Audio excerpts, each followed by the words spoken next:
Então, após o ritual de curas, aberta mais uma loja. Vamos então para a leitura do livro hoje, né, irmão? Não, Heitor, você tem o livro aí? Tenho, vou abrir aqui.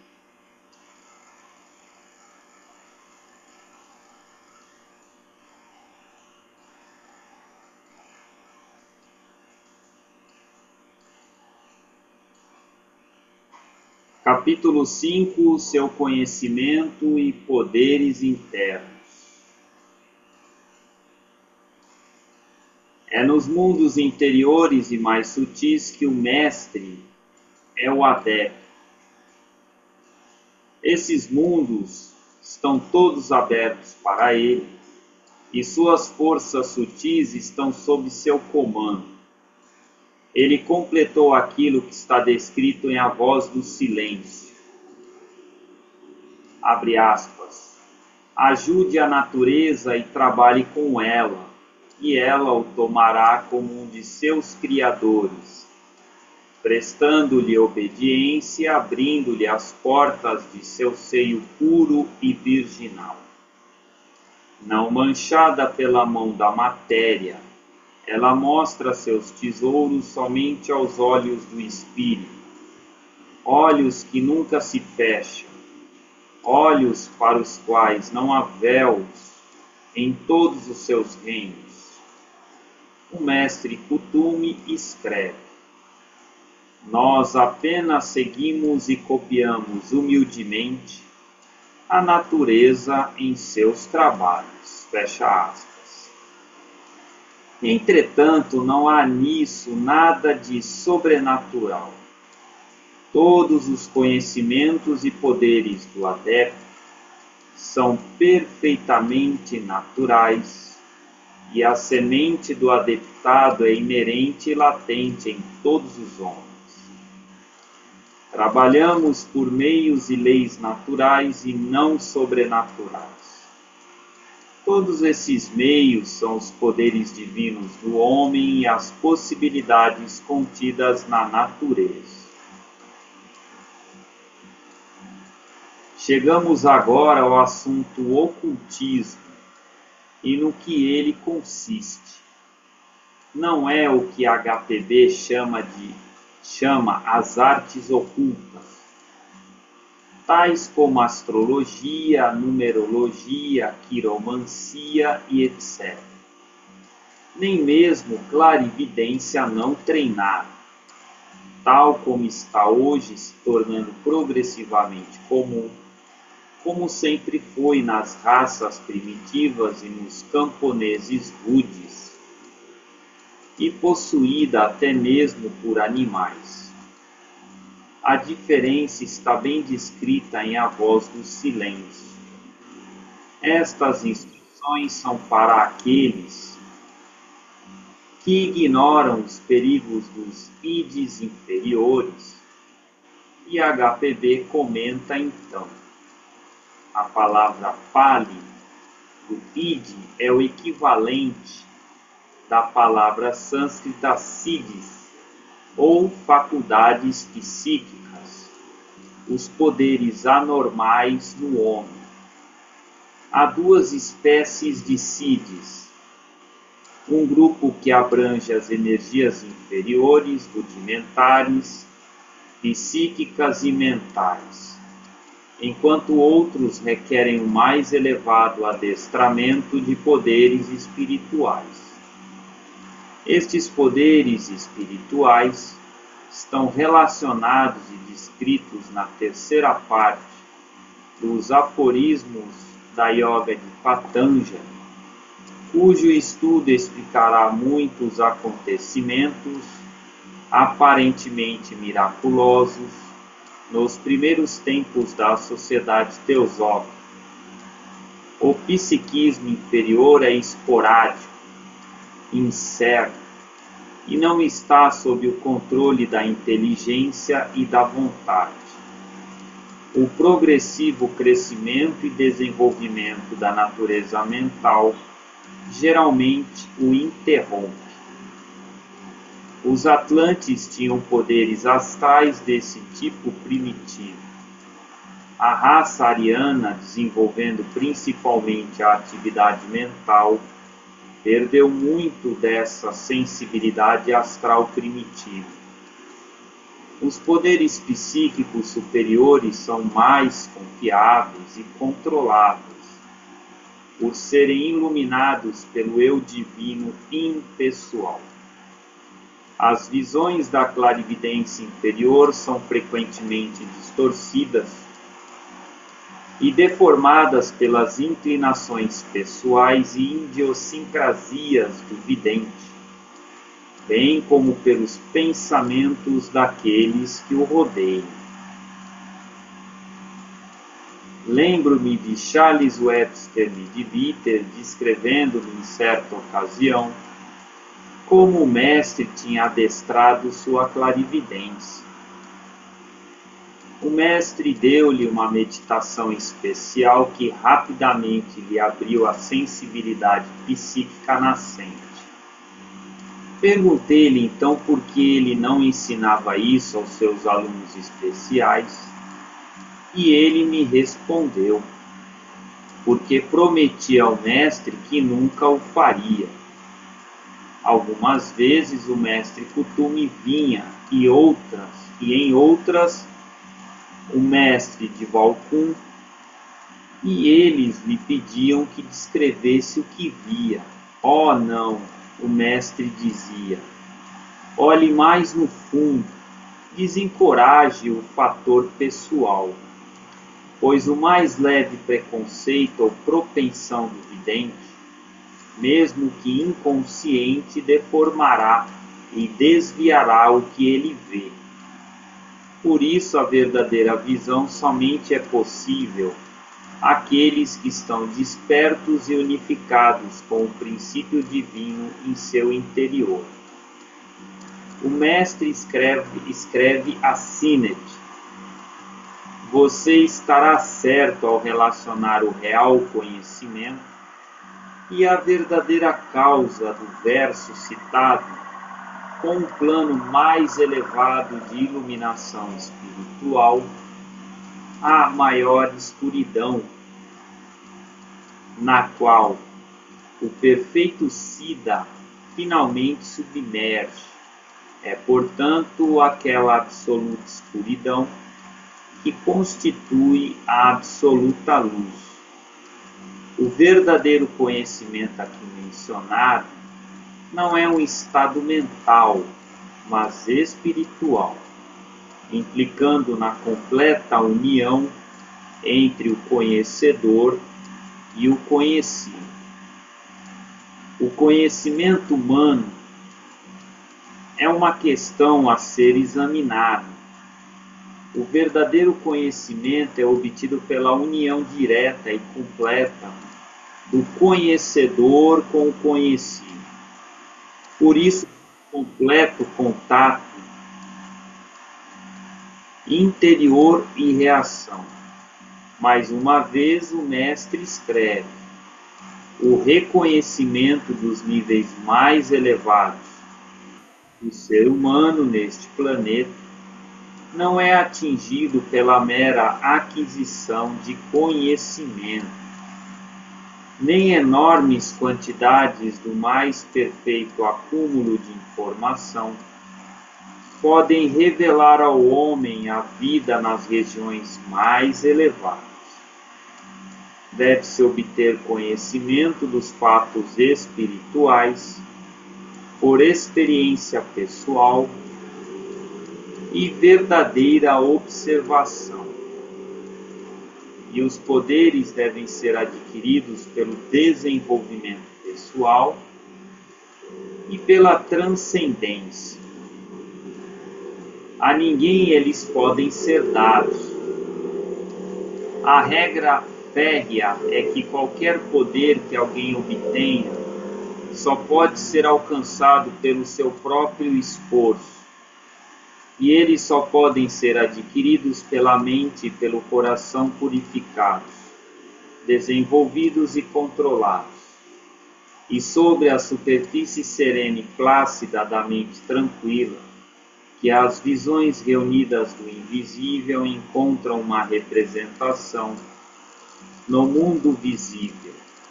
Estes relâmpagos de luz repentina que já ajudaram a resolver tantos problemas pequenos, e que somente eles podem colocar a verdade diante dos olhos da alma. O ocultismo é chamado no Oriente Místico Gupta Vidya, o conhecimento secreto. Não é secreto no sentido de ser propositadamente escondido, mas pela mesma razão que o cálculo diferencial é oculto ou escondido para aquele que está aprendendo a tabuada da multiplicação. Não é um corpo de reconhecimento que possa ser comunicado pela palavra oral ou escrita. Nasce em um homem proporcionalmente ao seu crescimento e pelo poder de boa resposta a toda a vida. Pois esta é a ciência da vida, não somente a ciência, a corporificação material da vida. E se torna posse do vidente à medida que possa alcançar e responder os níveis mais e mais sutis do seu próprio ser. HPB muito bem o definiu numa velha edição da revista Lúcifer. Ocultismo não é magia, embora a magia seja um de seus instrumentos. Ocultismo não é a aquisição de poderes, sejam psíquicos ou intelectuais, embora ambos sejam seus servidores. Nem é a procura da felicidade como o homem compreende a palavra, pois o primeiro passo é o sacrifício, o segundo é a renúncia. Em seguida, ela nos diz o que realmente é. Ocultismo é a ciência da vida, a arte de viver. É certamente a verdade sobre a natureza, a constituição e as leis de desenvolvimento de tudo que existe em nosso sistema solar e além dele. O ocultismo mostra o que somos porque estamos aqui, para onde vamos e, consequentemente, o que deveríamos fazer. Daí não somente sua importância espiritual, mas também seu valor prático para todos os homens. Escreve o mestre Cthulhu. As verdades e os mistérios do ocultismo constituem, certamente, um corpo da mais elevada importância espiritual, ao mesmo tempo profundo e prático para o mundo em geral, pois essas ideias tocam em assuntos da maior importância. Não são os fenômenos físicos, mas as ideias universais que estudamos, pois antes de compreender aqueles, temos de compreender estas. Elas tratam da verdadeira posição do homem no universo, em relação aos seus nascimentos passados e futuros, sua origem e seu destino básico, a relação entre o mortal e o imortal, entre o temporário e o eterno, entre o finito e o infinito, ideias maiores de mais alcance, mais abrangentes, reconhecendo o reino universal da lei imutável, inalterada e inalterável, em relação à qual há somente um eterno agora, enquanto para os mortais não iniciados o tempo é passado ou futuro, como relacionado à sua existência finita, nesta partícula de poeira material. Isso é o que estudamos e o que muitos tornaram claro. E sobre esta faculdade de saber diz o mestre: até um certo ponto, pode ser adquirida pelos europeus através do estudo e da meditação. Não é demais enfatizar que o conhecimento oculto nunca é comunicado pela palavra escrita ou falada, ou por uma série de lições.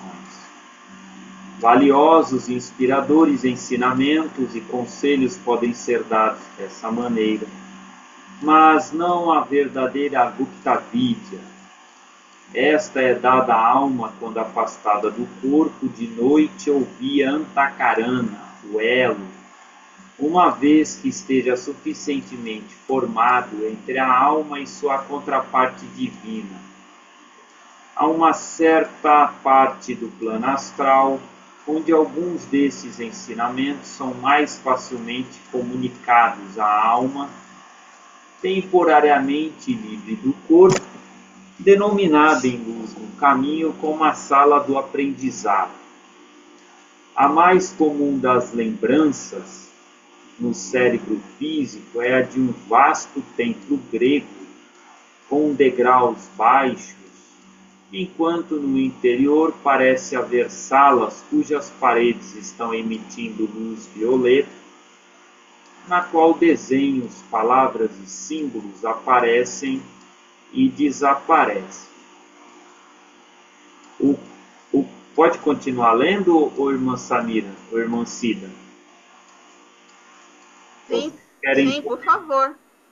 Pode continuar. Ô, irmão Samira, você está falando, mas está sem áudio. Está bloqueado aí. Pode continuar. Tá. Mas eu queria que você comentasse o que você leu. Pode ser? Então, Você quer terminar o trecho? não, eu só gravei lá para perder a linha.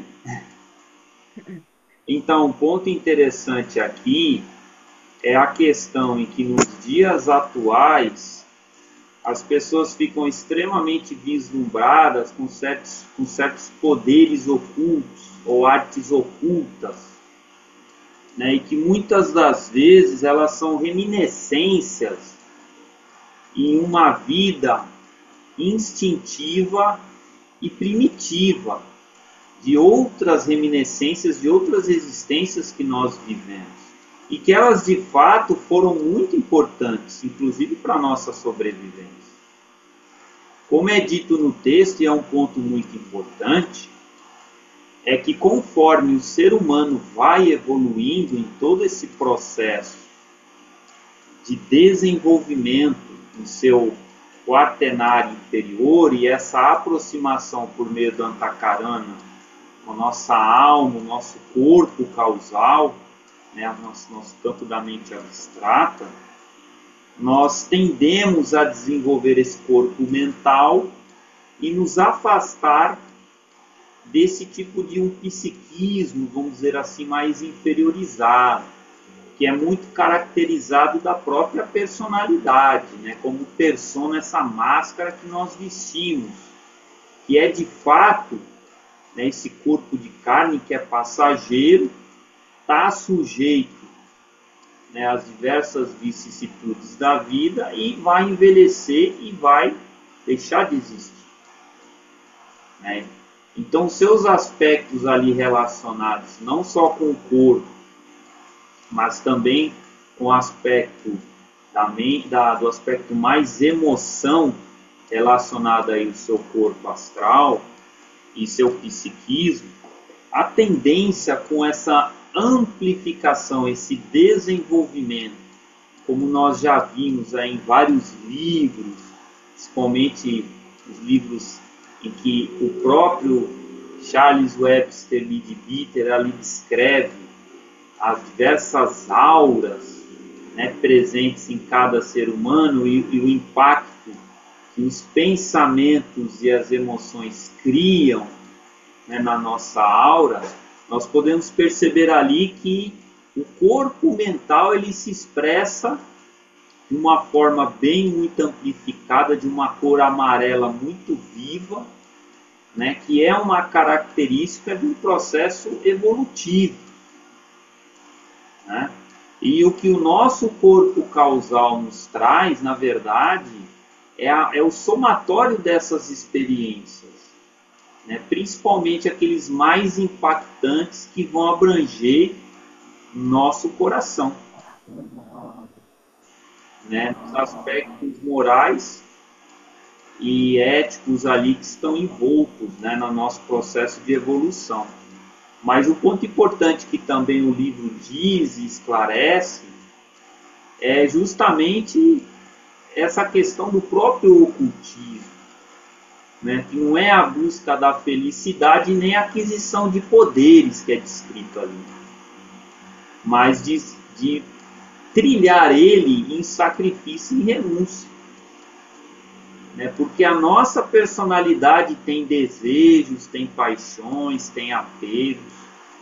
Agora, o que a nossa alma, o nosso verdadeiro ser, o nosso algoeides, nosso eu superior, ele quer trabalhar e se desenvolver muitas das vezes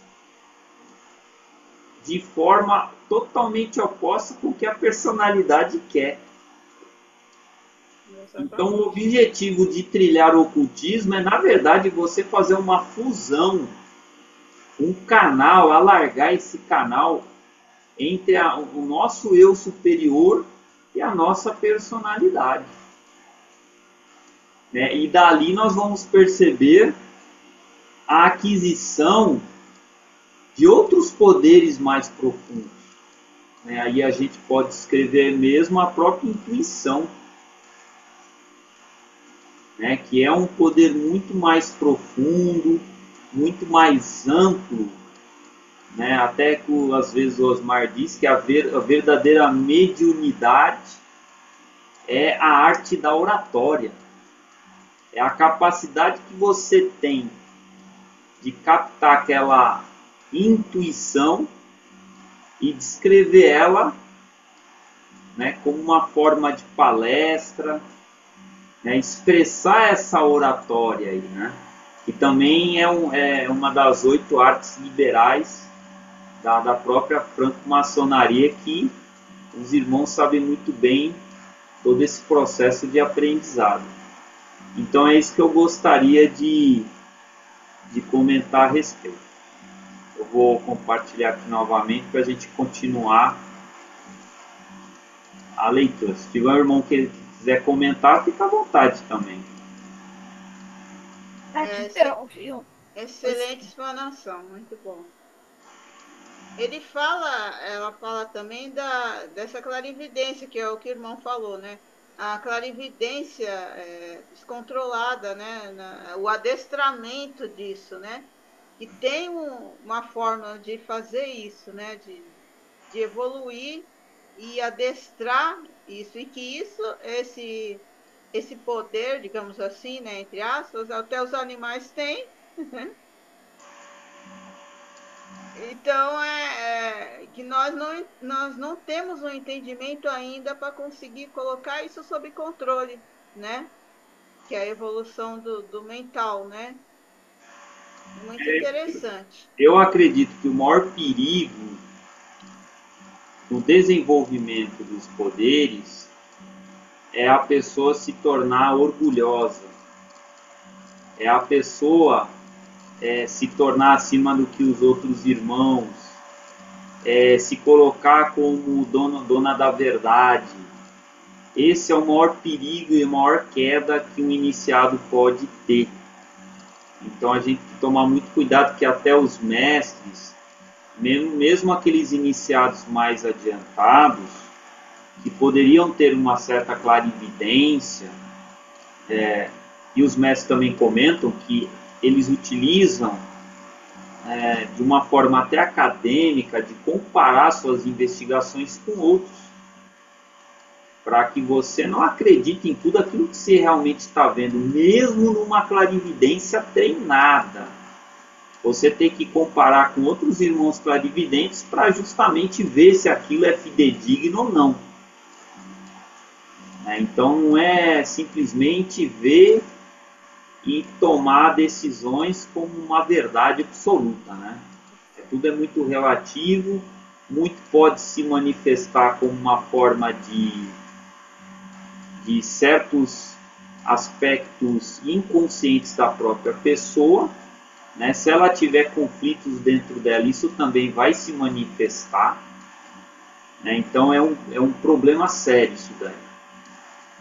A mente engana a própria pessoa, né? E você... Exatamente. Às vezes é melhor não ter clarividência nenhuma. É melhor. É. Que ela Porque cria aquilo que você acredita. Exatamente. Então, Porque dependendo das suas crenças, a coisa fica complicada. Exato. por isso que muitas pessoas sofrem, porque elas acreditam piamente naquilo que elas Bem, mas imaginam. elas estão vendo, né?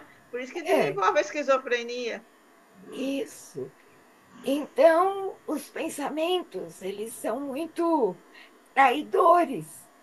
A gente tem que tomar muito cuidado, porque quando nós estamos ligados diretamente à luz divina, nós não nos enganamos, porque você recebe diretamente os insights, as mensagens. Então você não é levado pela ilusão. Então nós temos que tomar muito cuidado, sempre estarmos atentos para tudo e para todos. E saber como nos colocar diante desses fatos. Não é fácil. Através de meditação, orações, você pode conseguir alcançar. Mas a mente é muito traidora. É a assassina do real, né? Que a Blavatsky falou. Muito bom.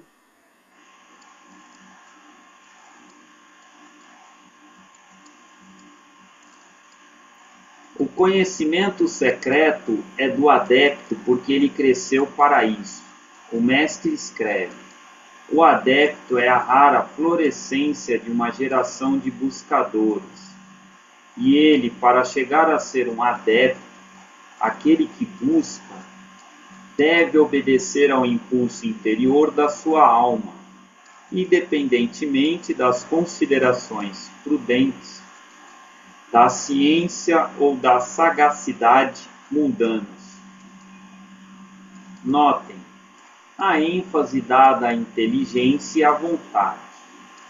Inteligência não é intelecto. O intelectual pode ser apenas um acumulador e organizador de dados. A inteligência é uma qualidade espiritual, a aptidão de captar e ver o essencial subjacente. A inteligência culmina no que é chamado intuição, o poder de conhecer nosso eu divino. Quando a ponte entre esse eu e sua corporificação temporária for construída e transposta. Esse aspecto da aspiração acima de manas ou mente é descrito por HPB como manas purificado do egotismo. Isso está muito bem expresso em Luz no Caminho. Cada homem é para si o caminho, a verdade e a vida. Mas ele só consegue isso quando controla firmemente toda a sua individualidade e, pela força de vontade espiritual desperta, reconhece esta individualidade como não sendo ele mesmo, mas algo que a duras penas ele criou para seu próprio uso e por meio do qual se propõe, à medida que lentamente desenvolve sua inteligência, a atingir a vida acima da individualidade. Esta última passagem é muito significativa. O caminho, a verdade e a vida são a divindade o espírito no interior. O caminho é também chamado Antakarana, o caminho que está entre a alma e o espírito. Manas aspirando chegar ao seu eu superior. Por essa razão, HPB aconselhava os seus estudantes a juntar os 4 princípios inferiores e colocá-los em um estado mais elevado. Eles deveriam centrar-se nesse mais elevado, tentando não permitir que o corpo e o intelecto os trouxessem para baixo e os levassem embora. Vivemos sempre em seu ideal. O despertar da vontade espiritual é descrito por Patanjali quando escreve: o uso correto da vontade é o firme esforço para permanecer no ser espiritual. Livro 1, aforismo 13. Assim, a verdade, a sabedoria, a compreensão de todas as coisas são a propriedade de nosso eu mais divino e residem no interior. Não podem ser dadas nem outorgadas e não podem ser expressas em palavras. Uma vez definido um ideal em palavras, ele perde sua realidade. Uma vez que você figura uma ideia metafísica, você materializa seu espírito. As figuras somente podem ser usadas como escadas para galgar as muralhas. As escadas podem ser abandonadas uma vez atingido o topo. Doutrina Secreta, volume 3. Diz HPB: o verdadeiro conhecimento é do espírito, tão somente do espírito, e não pode ser adquirido de outro modo, exceto através da região da mente superior, o único plano pelo qual podemos penetrar nas profundidades do absoluto, que tudo penetra. Doutrina Secreta, volume 3. Esta é a ciência secreta, que não é captada pela mente do homem, mas por sua natureza espiritual desperta, que vai além da mente. A mente apenas, não iluminada pelo espírito, é a grande assassina do real, escreve um adepto. O intelecto não é por si mesmo todo-poderoso. Para vir a mover montanhas, ele tem primeiro que receber vida e luz do princípio superior, o Espírito. Cartas dos Mahatmas. Respondendo a um interlocutor, o mestre escreve que ele é mais um exemplo da facilidade com que mesmo o intelecto superior pode se enganar em assuntos ocultos por Maya, fascinação de sua própria criação. É o casamento de Nous, Atma Bud, com Manas, a união pela qual vontade e pensamento tornam-se um e são dotados de poderes divinos. Um desses poderes divinos é chamado em sânscrito Kriya Shakti, o poder combinado de pensamento e vontade. Diz HPB: o primeiro passo para a realização de Kriya Shakti é o uso da imaginação.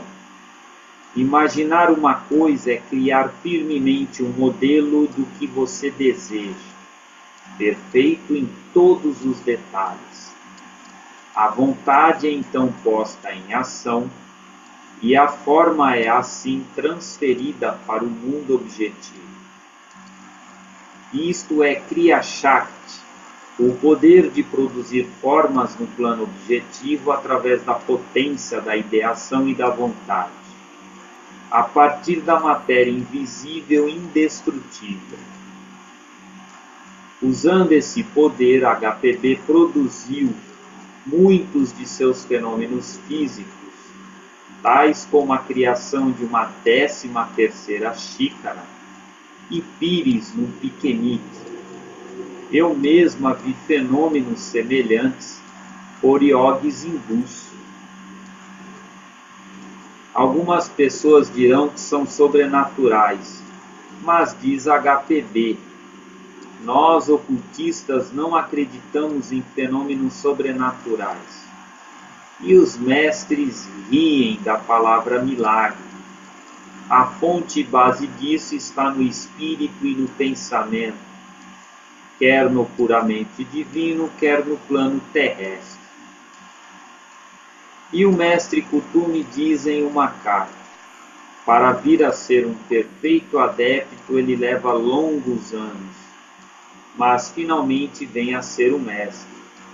As coisas ocultas tornaram-se claras, mistérios e milagres desapareceram de sua vista para sempre. Ele sabe como guiar a força nesta ou naquela direção, para produzir os efeitos desejados. Cartas dos Mahatmas. O mestre é capaz de ver, se quiser, o que está acontecendo em qualquer parte do mundo, ou através de seus discípulos ou independentemente. Ele sugere ironicamente que Sinet tente produzir ante seus olhos todo o espectro solar decomposto em 14 cores prismáticas, sendo 7 complementares, porque é só com o auxílio dessa luz oculta que você pode me ver de uma distância como eu vejo. E o mestre Moria escreve, tenho agora à minha frente o quadro completo do cérebro DF naquele momento. O mestre Kuthumi escreve, a seguinte conversa foi ouvida por mim, e ele fala também de ter captado um vislumbre da situação na cabeça de Olcott, quando lia a carta de CCM. Ele pode olhar também para qualquer lugar, usando seu corpo sutil que para nós é invisível, e afirma que assim visitou diversas vezes as reuniões da sociedade. Ele pode fazer, se necessário, com que sua voz seja ouvida, embora esteja afastado milhares de quilômetros. E quase todas as suas cartas foram precipitadas. Tem em mente, escreve ele assim, que essas minhas cartas não são escritas, mas impressas ou precipitadas, e então corrigidos todos os erros. Tenho que pensar bem para fotografar cada palavra, cada sentença em meu cérebro, antes que possa ser repetida por precipitação. E meu fiel deserdado de Balcum tem apenas que copiar meus pensamentos, cometendo somente erros ocasionais. Devo dar-lhes algumas explicações sobre precipitação. As recentes experiências da Sociedade de Pesquisas Psíquicas irão lhe ajudar muito a compreender a base lógica dessa telegrafia mental. Profunda concentração no operador e passividade receptiva completa no leitor sujeito. Acontecendo uma perturbação de quaisquer das condições, o resultado é proporcionalmente imperfeito. O leitor não vê a imagem como no cérebro do telégrafo, mas como surgiu no seu próprio cérebro. Quando o pensamento deste último vaga, a corrente psíquica se interrompe e a comunicação torna-se desconexa e incoerente. HPB disse a Sinet que, exceto umas poucas frases sublimes, nenhuma das cartas dos mestres que ele recebera fora escrita por suas próprias mãos. Ela explicou a Charles Johnston, quando ele a encontrou pela primeira vez em Londres, a base racional da precipitação das cartas. Você fez alguma vez experiência com transmissão de pensamento? Se fez, deve ter notado que a pessoa que recebe a imagem mental frequentemente a colore ou mesmo a altera ligeiramente com seu próprio pensamento. E é aí que tem lugar a genuína transmissão de pensamento. Bem, isso é parecido com o que acontece com as cartas precipitadas. Um de nossos mestres, que talvez não saiba inglês e naturalmente não tenha a caligrafia inglesa, deseja precipitar uma carta em resposta a uma pergunta que lhe fora feita mentalmente. Digamos que ele esteja no Tibete, enquanto eu estou em Madras ou Londres. Ele possui o pensamento-resposta em sua mente, mas não em palavras inglesas. Ele tem que primeiramente imprimir esse pensamento em seu cérebro, ou no cérebro de alguém que saiba inglês, e então tomar as palavras que surgem naquele outro cérebro para responder ao pensamento. Ele deve então formar um quadro mental das palavras escritas, gravando em meu cérebro, ou no de quem quer seja, para dar forma.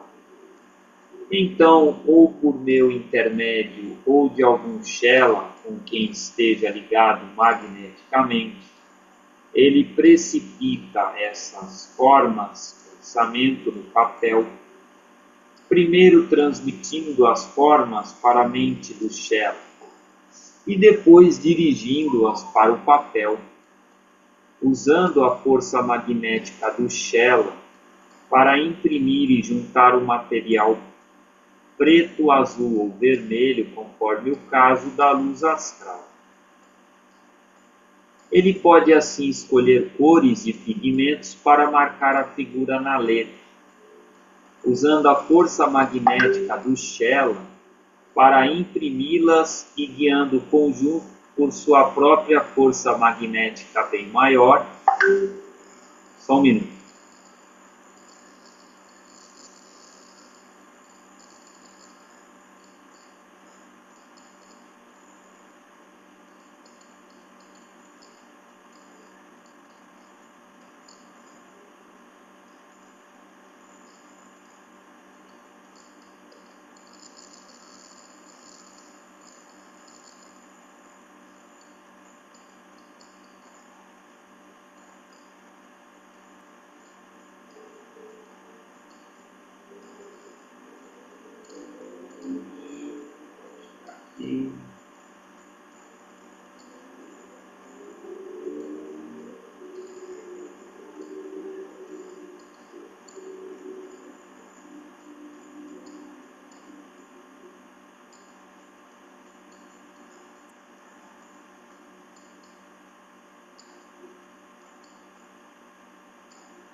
Por sua própria força magnética bem maior, uma corrente de vontade poderosa deve-se ser clarividente para ver e guiar as correntes. Mas este é o ponto. Suponha a carta precipitada. Por meu intermédio, a carta mostraria naturalmente alguns traços de minhas expressões e mesmo de minha caligrafia, mas de qualquer modo seria um fenômeno oculto, perfeitamente genuíno e uma verdadeira mensagem do Mahatma, citando Collecting Writings, da HPB.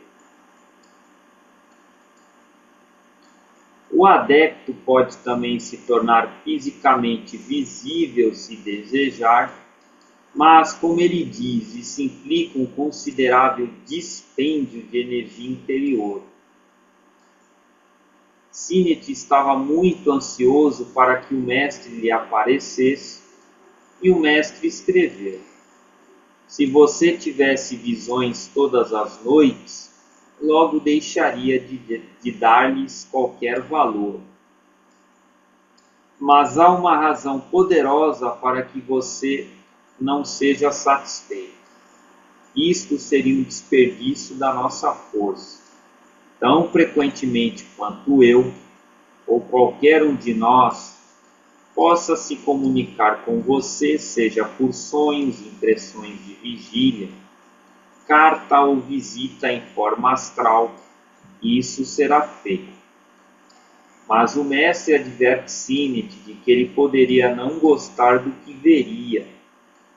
Meu bom irmão, tem certeza de que a impressão agradável que você possa ter tido de nossa correspondência não seria instantaneamente destruída ao meu ver? Lembro-me de que Annie Besant, falando-nos em certa ocasião sobre este assunto, disse-nos que não estava muito certa de que muitos de nós gostariam se vissem um adepto em seu corpo físico, pois eles eram pessoas muito individuais, com características idiosincráticas muito próprias. De qualquer modo, o mestre não se mostra frequentemente, exceto aos seus discípulos iniciados. A menos que ele tenha atingido esse ponto em seu caminho do ocultismo, do qual é impossível a volta, tendo se dedicado irrevogavelmente à nossa associação, nós nunca, exceto em casos de máxima emergência, o visitaríamos, ou mesmo cruzaríamos o limiar de sua porta em aparência visível. Conheci apenas 5 pessoas que viram os adeptos em seus corpos físicos: o coronel Wolcott, Leadbeater e 3 outras, sendo uma a enfermeira que atendia o coronel em sua derradeira enfermidade e que estava presente quando 3 deles visitaram o coronel agonizante. Contou-me ela mesma quando estive em Adyar pela primeira vez. Por razões próprias, eles algumas vezes fazem isso, aparecendo em seu próprio corpo, como na ocasião em que o coronel encontrou o mestre Kutum, quando de sua visita ao templo Sikh, em Caxemira, ou em forma temporariamente materializada, como aconteceu quando o mestre Kutum apareceu ao coronel em Nova York. Talvez esse tenha sido o caso quando HPB e o coronel estavam passando na Oxford Street, em Londres, e ela puxou sua manga e pediu-lhe que olhasse para o outro lado da rua. O mestre Kutum estava andando. Um corpo físico, como já disse antes, é mais ou menos um estorvo para um adepto. E certamente, enquanto está usando, seus poderes são limitados. Diz-nos HPB que o mais elevado adepto colocado em um novo corpo tem que lutar contra ele e subjugá-lo, e encontra dificuldade nesse domínio. Um adepto pode conservar um corpo por um longo tempo, sem qualquer sinal de velhice ou doença, mas quando ele tem de adquirir um inteiramente novo, tem de passar nele, mais uma vez, por todos os estágios do caminho oculto para afiná-lo. Dotes mentais ou intelectuais e conhecimento abstrato seguem o iniciado em seu novo nascimento, mas ele tem de adquirir poderes fenomênicos, mais uma vez, atravessando todos os estágios sucessivos. Novamente diz HPB, quando o ego toma toda a luz de Budi, ele toma a de Atma, sendo Budi o veículo, e assim os três tornam-se um. Feito isso, o adepto completo é um espiritualmente, mas tem um corpo, e os corpos dos mestres são, no que lhes diz respeito, ilusórios, e assim não envelhecem, nem se tornam enrugados e etc. O mestre frequentemente fala do corpo físico como a sombra.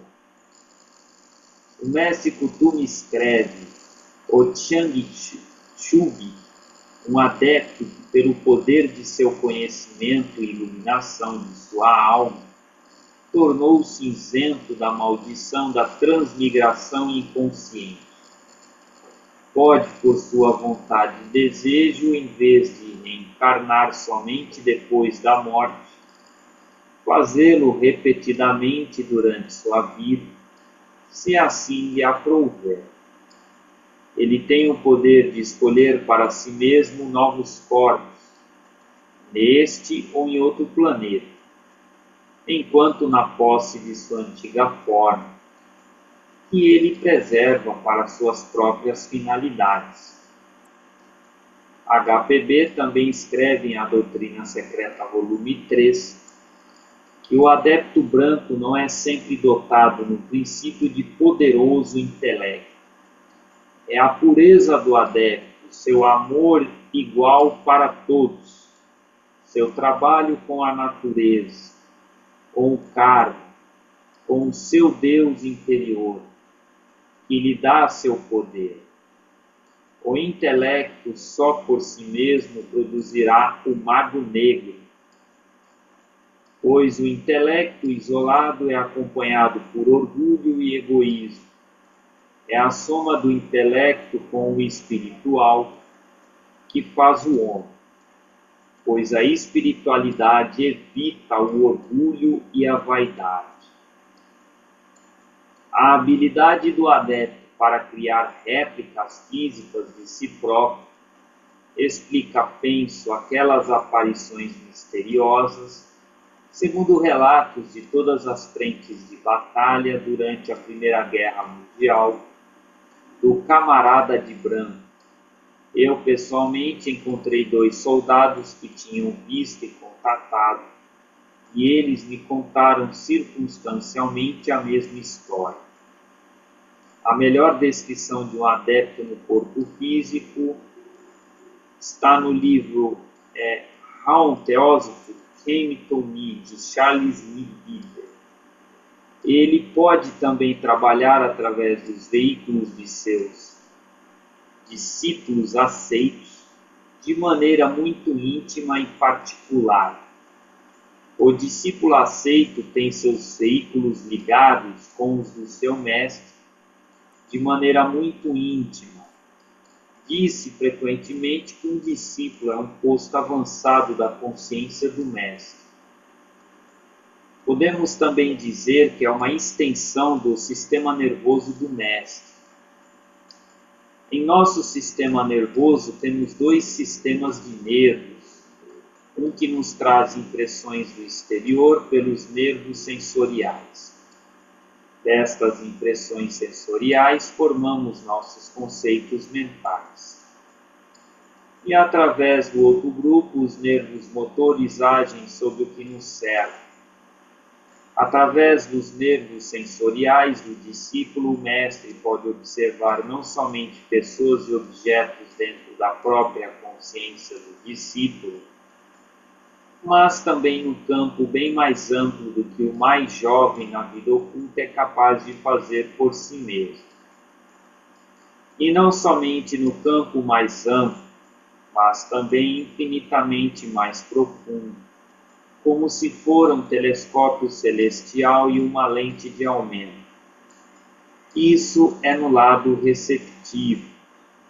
O Shela pode ou não perceber que isso está se passando.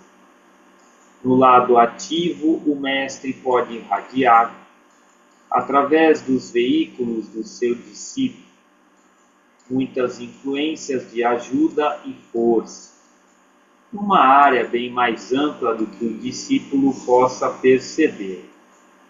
Mas não pensemos que o discípulo fique inerte e deixa que o mestre haja como achar melhor por seu intermédio. O mestre não pode fazer isso. Annie Besant falou-nos a este respeito. Ela disse que o adepto não pode irradiar qualquer coisa que lhe aprouver através de seu discípulo. O que ele pode fazer é aumentar enormemente aquilo a que o próprio discípulo deu origem. E por essa razão ele ocupa diferentes discípulos para diferentes finalidades, usando o que eles têm e o que podem irradiar, ignorando aquilo que não tem. Assim, um discípulo pode ter naturalmente grande coragem. O mestre aumentará muito isso para inspirar e estimular outras pessoas próximas do discípulo. Um outro pode ser um foco brilhante de compaixão. O mestre usará para confortar e consolar muitas almas cansadas. Um ponto a ser observado aqui é que esse contato com a humanidade da parte do Shela é valioso para o mestre. Disse-nos Annie Besant que de 2 homens razoavelmente aptos para o discipulado, um em contato com muitas pessoas, o outro isolado. O mestre escolheria o primeiro. O mestre Kuthumi colocou a questão com palavras diferentes. Entre o adepto e Shela, mestre e discípulo, formam-se aos poucos laços mais próximos, pois o intercâmbio psíquico é regulado cientificamente. Como a água no tanque cheio corre para um tanque vazio, que com ele esteja ligado. E assim como o nível comum será mais cedo ou mais tarde atingido, de acordo com a capacidade do canal de alimentação, assim o conhecimento do adepto flui para o Shela, e o Shela atinge o nível do adepto, de acordo com sua capacidade receptiva. Ao mesmo tempo, sendo o Shela um indivíduo, uma evolução separada inconscientemente transmite ao mestre a qualidade de sua mentalidade acumulada. O mestre absorve seu conhecimento e, se é uma questão de linguagem que ele, o adepto, não conheça, o mestre adquirirá os acúmulos linguísticos do Shela exatamente como são, expressões idiomáticas, e tudo mais a menos que ele se encarregue de trocar e remodelar as frases quando usá-las.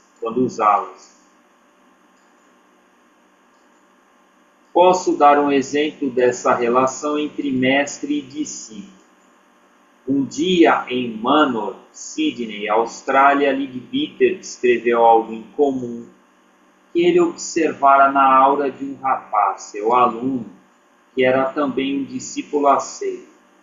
Ao investigar o assunto, ele verificou que o mestre estava usando os veículos do rapaz para dirigir e guiar um homem perdido na floresta em Queensland, para trazê-lo em segurança. É fácil alguém perder-se na mata australiana. A natureza lá é um tanto inimiga do homem civilizado.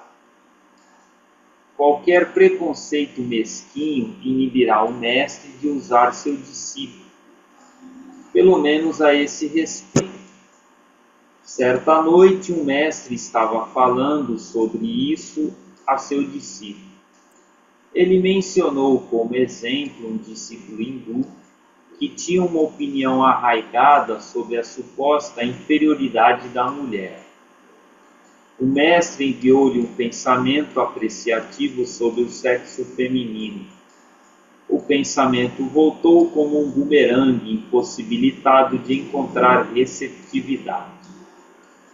O mestre sorriu. Seu conhecimento das pessoas se estende por uma vasta área. Em certa ocasião, nossos dirigentes estavam considerando a quem pediriam para fazer um certo trabalho. Dê ao fulano, um membro desconhecido em quem nunca tinham pensado, disse a voz do mestre Mori. O trabalho foi dado à pessoa indicada que o fez esplendidamente. Isto eu lhes falo, disse Anibesno, para lhes mostrar que o mestre realmente os conhece a todos e a cada um. Os adeptos trabalham infinitamente mais nos planos interiores do que nos planos exteriores. As energias dos sucessivos planos interiores são tremendamente maiores em efeito do que as do plano físico. Eles lidam extensamente com as causas e deixam os efeitos para a ação da lei kármica. As esferas intermediárias não sendo senão as sombras projetadas dos mundos das causas. Ele chama a ciência sagrada, predominantemente a ciência dos efeitos por suas causas e das causas por seus efeitos. Com este conhecimento, o adepto pode eventualmente profetizar. Ele deixa às vezes entrever em suas cartas o destino de certas nações. Podemos pretender ter maior conhecimento das causas secretas dos acontecimentos do que vocês no mundo. De maneira primitiva, podemos fazer alguma coisa como o mestre, quando tentamos avaliar corretamente os acontecimentos. Por exemplo, a devastação do mundo pelas guerras não resultaram de fracassos diplomáticos. A verdadeira raiz da desgraça está na ignorância, na cobiça e no medo humanos, levando ao caos econômico e à inveja entre as nações. Este profundo conhecimento habilita-os a conhecer melhor o indivíduo do que qualquer outra pessoa. Sinet nunca compreendeu bem o coronel nem HPD. O mestre escreve sobre ela. Você nunca poderá conhecê-la tão bem como nós. Portanto, nenhum de vocês é capaz de julgá-la imparcial ou corretamente. Vocês veem a superfície das coisas, e aquilo que denominam virtude aplica-se apenas às aparências. Nós julgamos após sondagem do objeto em sua maior profundidade, e geralmente deixamos que as aparências cuidem de si mesmas. O mestre não espera que os homens vejam como ele vê. Você vê o exterior e eu vejo o interior. E mais uma vez nós, prezados senhores, sempre julgamos os homens por suas motivações e pelos efeitos morais de suas ações, pelos falsos padrões mundanos e preconceitos. Não temos muito respeito. O mestre Mori, escrevendo a Sinet, diz: com o visível nada temos a fazer. Ele é para nós apenas um véu que oculta dos olhos profanos o outro ego, cuja evolução nos conserva. Isso se verifica no caso de um homem rude com quem Sinet não se preocupava. O discípulo do mestre Kuthumi, atualmente mestre Valkun, escreve: num certo senhor Bennett, da América, que dentro em breve chegará a Bombaim, você poderá reconhecer alguém que, apesar de seu nacionalismo provinciano, que você tanto detesta e sua forte propensão irreligiosa, é um de nossos colaboradores, sem que ele mesmo saiba, para executar o plano para a libertação do pensamento ocidental dos credos supersticiosos. Escreve então o mestre Mor. Você notou somente que Dennett tinha mãos e unhas sujas, que usava linguagem grosseira e que tinha, em sua opinião, um aspecto geral desagradável. Poucos homens sofreram tanto injustamente como ele sofreu, e poucos têm um coração mais amável, generoso e leal. O Bennett, o sujo, é moralmente tão superior, cavalheiro, ao rumo, como você o é em relação ao seu carregador. Bennett, sugiro que seja isso, é um homem honesto e tem um coração sincero, além de ter uma tremenda coragem moral e ser, além do mais, um mártir. Assim é o afeto do nosso futuro. Há um cheiro moral assim como há um cheiro físico, bom amigo. A polpa doce da laranja está no interior da pele.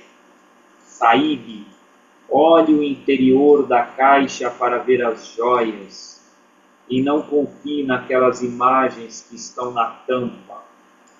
O homem é honesto e muito sério, não exatamente um anjo, mas uma vez que os anjos estão fora da nossa cosmogonia, estamos felizes de ter a ajuda de homens honestos e corajosos, ainda que sujos. Isso mostra também que o mestre tem muitos colaboradores e de todos os tipos no mundo dos homens. Charles Webster de Bitter uma vez falou-me de um iniciado que não era membro da Sociedade Teosófica, mas que fez um grande trabalho para os lares do Dr. Barnard, para crianças perdidas e esquecidas, conduzindo grupos delas para o Canadá e a Austrália e cuidando que ficassem bem estabelecidas. Qualquer trabalhador honesto, de coração puro e sincero no que tange ao bem-estar e à felicidade humanos, pode ser usado temporariamente até um certo ponto pelos mestres. Os adeptos particularmente tentam influenciar o curso dos acontecimentos, inspirando tanto quanto possível grandes homens em posições-chave, tais como primeiros ministros, grandes pregadores, escritores e trabalhadores. Isso ficou claro na última grande guerra.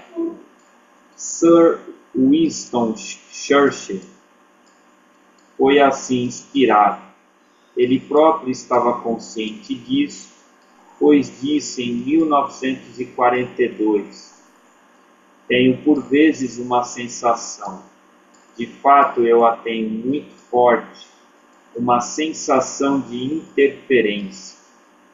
Quero enfatizar que tenho às vezes uma sensação de que uma mão dirigente interferiu. Sinto que temos um guardião porque servimos a uma grande causa e que teremos este guardião enquanto servirmos a esta causa com fidelidade. Os mestres têm colaboradores de todos os graus e de todas as classes, a maioria deles inconscientes deste fato. Ele diz em algum lugar que pode facilmente varrer o magnetismo desagradável causado por sujeira física, mas não pode fazer o mesmo com o magnetismo indesejável nas camadas mais altas da consciência. A vaidade espiritual, a ambição e a motivação egoísta são muito mais perigosas do que as pequeninas ambições e desejos dos homens comuns. Ele escreve: autopersonalidade, vaidade e presunção abrigados nos princípios mais elevados são muito mais perigosos do que os mesmos defeitos inerentes apenas a natureza física inferior do homem. Há pessoas que, sem dar sinais externos de egoísmo, são intensamente egoístas em suas aspirações espirituais internas. Amigo, tome cuidado com o orgulho e o egoísmo, duas das maiores armadilhas para os pés daquele que aspira a galgar os altos caminhos do conhecimento e da espiritualidade. Somos todos, de certo modo, maus juízes da natureza humana, porque vemos tão pouco do homem real. Lembro-me de Charles Webster e de Bitter dizendo-nos, usando a fraseologia caseira que o caracterizava, que algumas pessoas levavam todos os seus bens numa vitrine, enquanto outras dificilmente mostravam qualquer coisa. O mestre vê o que realmente está lá.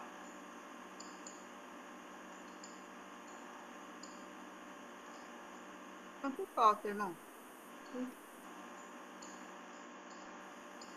Falta mais 4 páginas.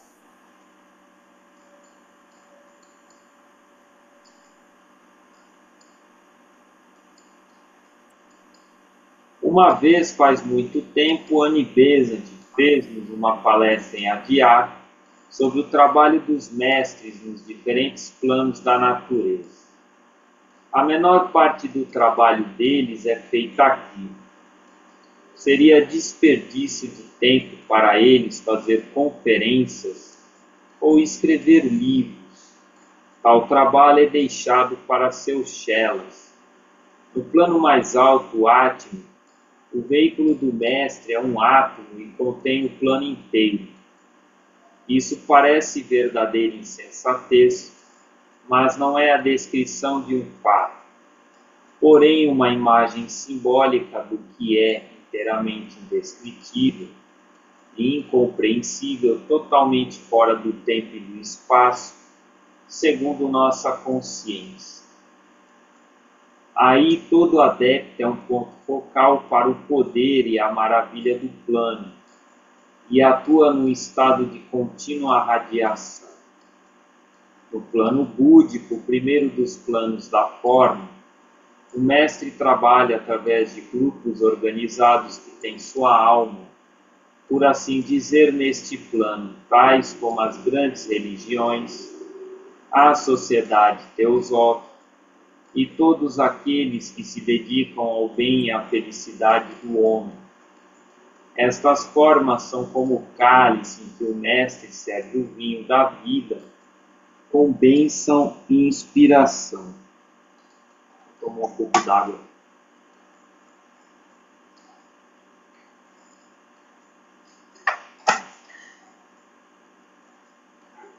No plano mental superior, ele cria formas, pensamento, e também comunica ideias e desejos para seus discípulos iniciados. Torna-se então dever deles trazer esse impulso inicial para seu corpo mental inferior e então para sua mente cérebro, expressando em sua própria terminologia. Evidentemente, é fácil se ver que isso está às vezes sujeito a interpretações defeituosas e também que assume o tom característico da maneira de falar aos discípulos. No plano mental inferior, mais uma vez ele cria formas, pensamento, convenientes para absorção pelas mentes concretas comuns, colocando-as na corrente de pensamento do mundo. Uma mente que tateia à procura dessas verdades, que eles expressam aspirando a elas, os atrai e torna-se consciente de uma súbita iluminação. Um caso a esse respeito foi quando pensadores avançados estavam tateando na direção da verdade e da evolução. A forma pensamento do mestre foi captada simultaneamente por Charles Darwin e Alfred Russel Wallace. Eles também ensinam aqueles que estão em estado devacânico, particularmente aqueles que em vida criaram uma imagem-pensamento de um mestre de sabedoria. Então, durante as horas de meditação, o mestre envia sua voz, o que não significa um som ouvido por clareaudiência, mas uma sugestão, que pode tomar a forma de uma bela impressão, de uma súbita certeza ou mesmo de um sorriso divino. Em suas próprias meditações, os adeptos têm em mente um grande número de pessoas, dando a cada uma exatamente aquilo que mais a ajudará. Irmãos individuais, por exemplo, esforçam-se por desenvolver os egos de diversos indivíduos, sem subjugar inteiramente suas vontades. O que é proibido? No plano astral, seu trabalho está ficando profundamente limitado.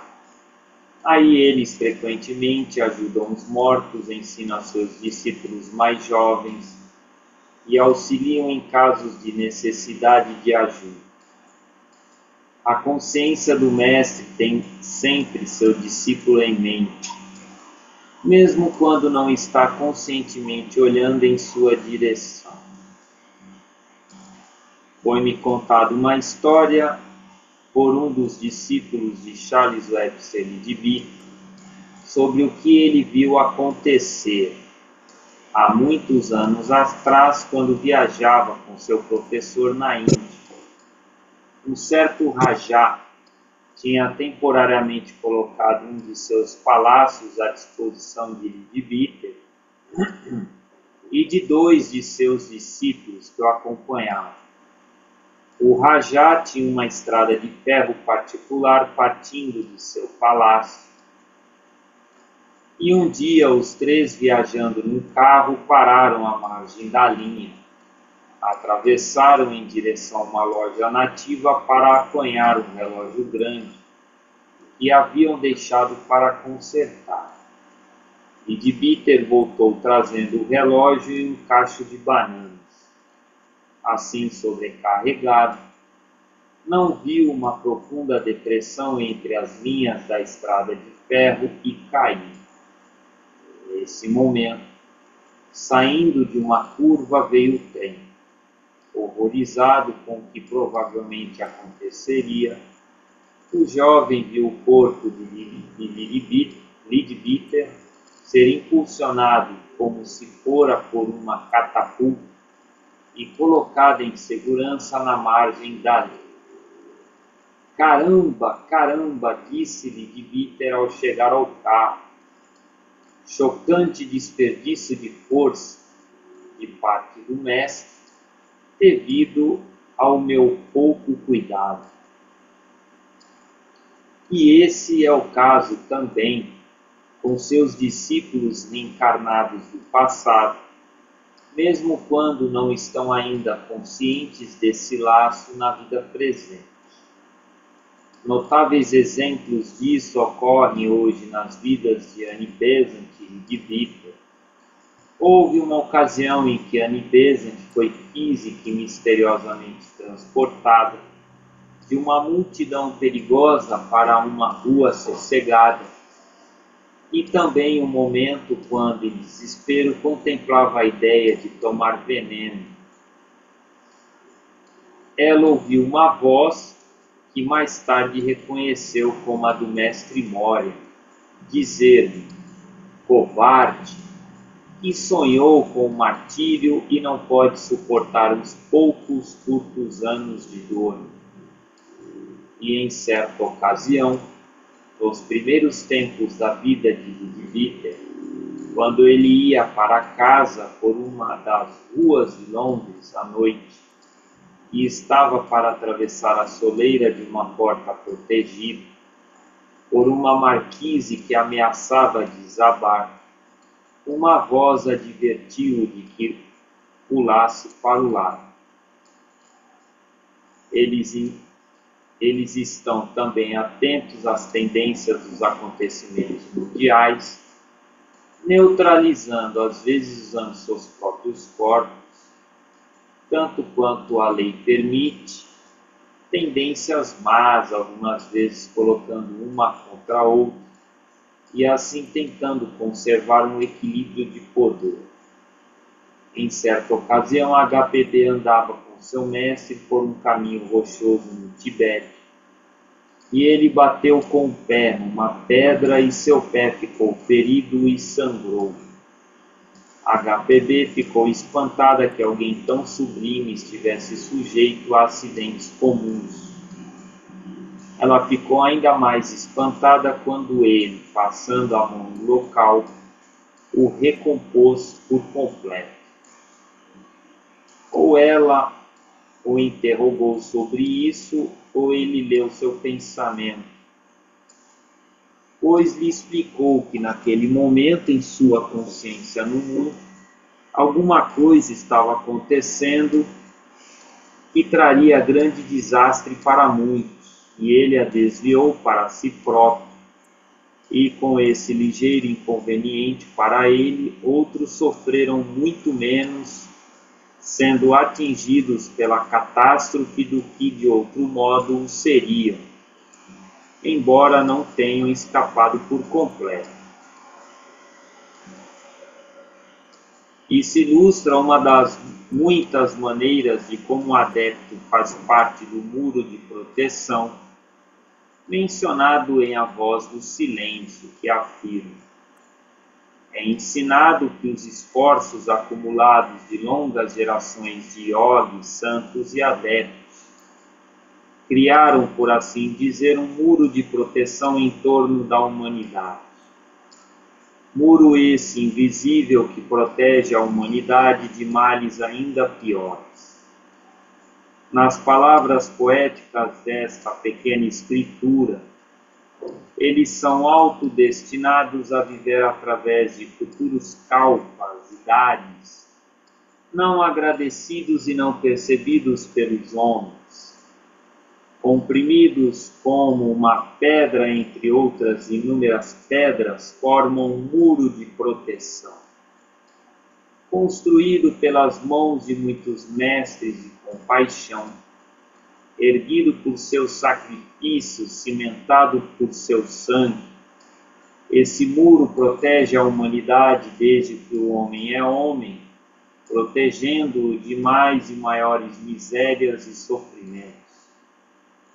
Ainda nessa mesma entrevista, com Charles Johnson acima citado, HPB, falando sobre certos adeptos de muitas raças e de uma loja deles na América do Sul, diz: há certos membros das lojas que passam de centro para centro, mantendo as linhas de comunicação entre eles ininterruptas. Mas eles estão sempre ligados de outras maneiras, ainda mais elevadas. Eles têm vida e poder comuns.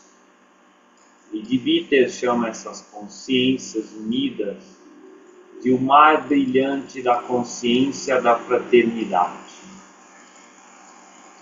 À medida que eles se erguem em espiritualidade, se erguem acima da diferença de raça, para a nossa humanidade comum.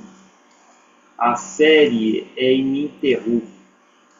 Os adeptos são uma necessidade na natureza e na supernatureza.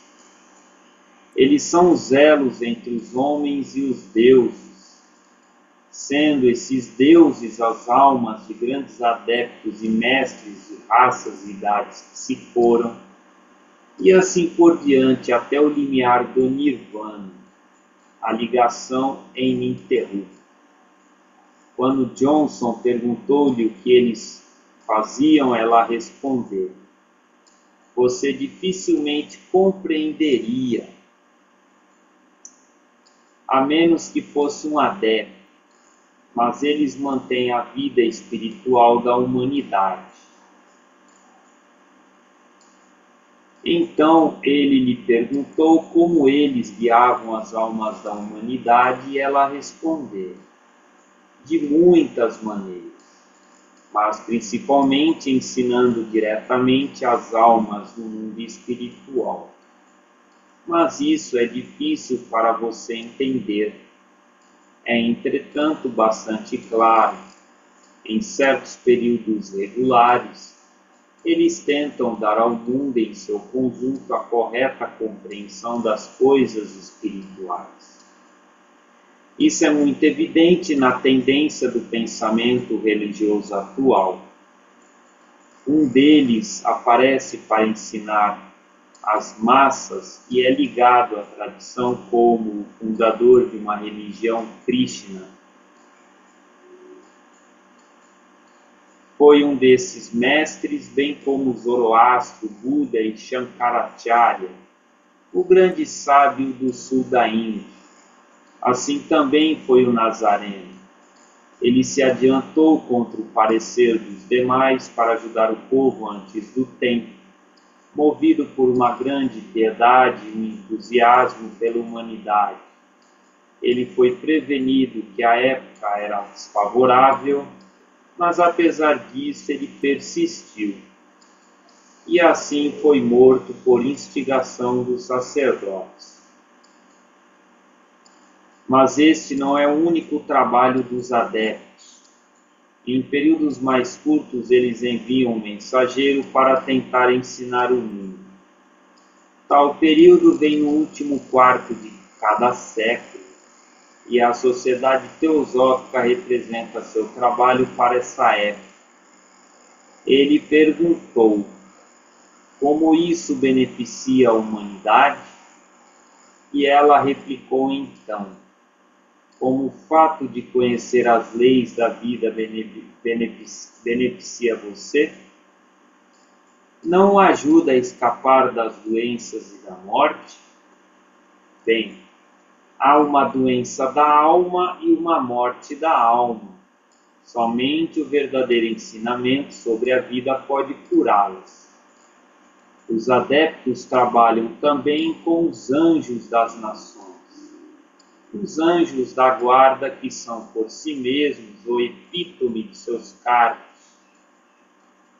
guiando as forças espirituais como nós guiamos as forças materiais, escolhendo e rejeitando os autores principais no drama humano, influenciando, se lhes for possível, os parlamentos humanos, inspirando chefes que podem ser inspirados, provendo impulsos necessários na direção correta. Supõe-se que o mestre Príncipe Rakocs tem alguma coisa a ver com a estruturação da Declaração Americana de Independência, e é bastante evidente por suas ações e escritos que Benjamin Franklin poderia ser contado entre seus discípulos. Sabemos de dois outros, pouco tempo depois, Benjamin Disraeli e o escritor Bulwer Lytton. A Disraeli foi dado escolher entre uma carreira pública ou uma secreta de desenvolvimento oculto. Ele escolheu a carreira pública, embora depois lamentasse.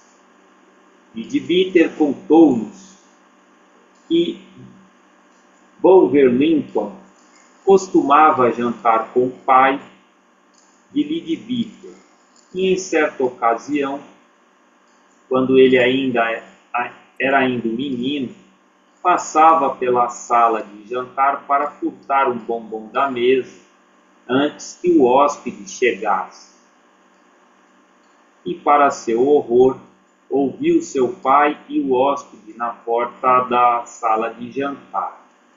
Era impossível escapar.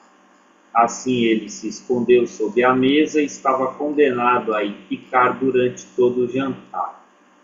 Contou-nos ele que, bem castigado. Terminado o jantar, Lincoln e seu pai sentaram-se um em cada lado da lareira. Bulwer Lytton colocou 2 cartas no aparador e sentaram-se outra vez junto à lareira. Estenderam a mão para as cartas e, como se de acordo, pularam do aparador e se estenderam no assoalho aos seus pés. O rapazinho sob a mesa ficou petrificado de medo. Pode ser útil que se encerre este longo capítulo com uma curta enumeração de alguns dos Siddhis, ou poderes divinos, como descritos pelo antigo sábio Patanjali. Alguns deles soarão como velhos contos de fadas. Certamente acredito que as histórias antigas são glifos ocultando fatos. É bom lembrar também a obra Alice no País das Maravilhas. O conhecimento do passado e do futuro, o conhecimento do som ou da palavra de tudo quanto vive, o conhecimento de vidas anteriores, uma compreensão de imagens, pensamento e pensamentos de outros. E Jesus conhecendo seus pensamentos, Mateus 9,4. O poder de tomar seu corpo invisível, Jesus passando pelo meio deles, Lucas 4,30. Conhecer o momento de sua própria morte, conhecimento de todas as regiões, os sistemas estelares e o movimento das estrelas, conhecimento da estrutura do corpo, a cessação da fome e da sede, imobilidade, a visão daqueles que são perfeitos, um conhecimento do homem espiritual interior, uma radiação admirável mesmo do corpo físico pelo seu poder de Akasha, o poder da escuta espiritual, andar pelo espaço, uma perfeição do corpo em beleza e força, domínio sobre a matéria, a supremacia sobre todos os estados do ser e da consciência. As escrituras hindus também enumeram os poderes que pertencem ao adepto, tais como percepção intuitiva da natureza de qualquer objeto, consciência onipresente, ouvir e ver à distância, ler o pensamento, conhecer o estado e os antecedentes de um homem, e as mentes e os corações de todos os seres, conhecimento do passado e da finalidade da torrente da vida. Os graus de iniciação de um adepto marcam 7 estágios nos quais ele descobre o segredo dos princípios céticos da natureza e do homem e desperta seus poderes adormecidos.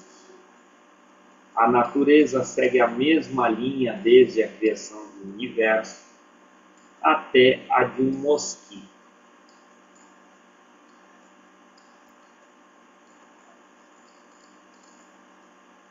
Aqui se deu o fim desse longo capítulo, como até a autora comenta. É um capítulo em que cada frase ali colocada nos leva a muitas reflexões, de uma informação extremamente aprofundada, e que nós sabemos da importância que tem as diversas citações aí desse livro, como as cartas dos Mahatmas, Luz no Caminho, que nos mostra que numa visão mais superficial, os mestres não são apresentados como entidades espirituais que podem ser canalizadas, incorporadas ali, para trazer certas informações, mas que de fato aí nós vemos que todo o processo de comunicação dos adeptos é muito mais profundo. Nós vemos aí os mecanismos de precipitação das cartas. Isso nós podemos, inclusive, tem um livro que foi produzido pela Sociedade Teosófica sobre a investigação dessas cartas, em que essas cartas, não sei se ainda estão no Museu Britânico de Londres, em que nós vemos que os escritos ali presentes são imagens impressas, só que por dentro da carta, elas não estão de forma externa, elas estão por dentro. E isso que a ciência também não consegue explicar esse tipo de fenômeno. Nós também temos um exemplo interessante, que na própria Sociedade Teosófica de Adyar, o mestre se materializou na frente do próprio Henry Steele Olcott, e para provar para ele que não era nenhum tipo de ilusão, ele tirou o seu turbante e entregou nas mãos do Sinit e se desmaterializou. E esse turbante tem até hoje guardado lá na Sociedade Teosófica de Adyar, nos arquivos mais secretos, ocultos, lá. Poucos têm acesso. Mas isso aí foi um fato. Então, muito do que nós podemos às vezes imaginar como impossível, ele é real.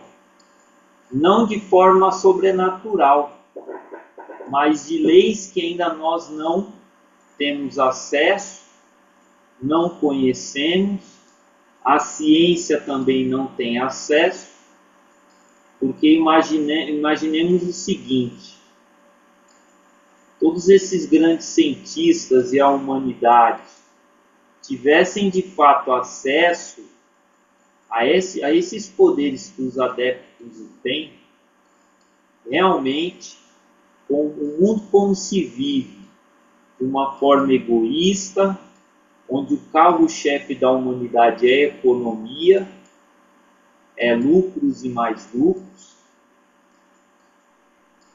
e esses poderes nas mãos da humanidade, nós estaríamos num verdadeiro caos, em verdadeiras guerras psíquicas, que é citado desde a antiguidade, em que se falava das guerras psíquicas entre os antigos Atlantes, na quarta raça raiz.